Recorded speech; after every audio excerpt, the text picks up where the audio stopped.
अकोला जिल्ह्यात अवकाळी पावसाने मोठे नुकसान केले आहे। मंगळवारी आणि बुधवारच्या ढगफुटीसह दृश्य पावसामुळे तब्बल 3076 हेक्टर क्षेत्रातील पिके पूर्णपणे उद्ध्वस्त झाली आहे।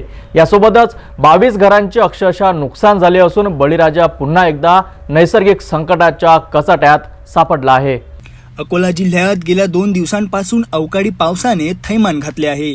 मंगळवारी सायंकाळपासून सुरू झालेला जोरदार वारा आणि विजांच्या कडकडाटासह आलेल्या पावसाने अक्षरशः हाहाकार माजवला। या 2 दिवसात सुमारे 100 मिमी पावसाची नोंद झाली आहे, तर मंगळवारी एकाच दिवसात सरासरी 48.2 मिलीमीटर पाऊस झाला।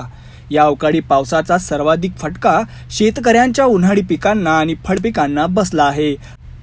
आधीच खरीप आणि रब्बी हंगामातील नुकसानीमुळे मेटाकुटीला आलेला शेतकरी आता हाताशी आलेली पिके वाया गेल्याने हवालदिल झाला आहे।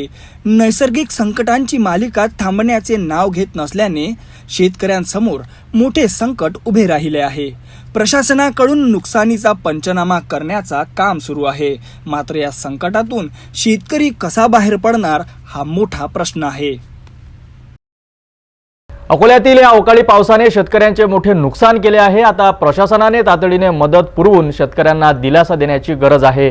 नैसर्गिक संकटाच्या या मालिकेतून शेतकऱ्याला बाहेर काढण्याची ठोस उपाययोजना करण्याची मागणी जोर धरीत आहे।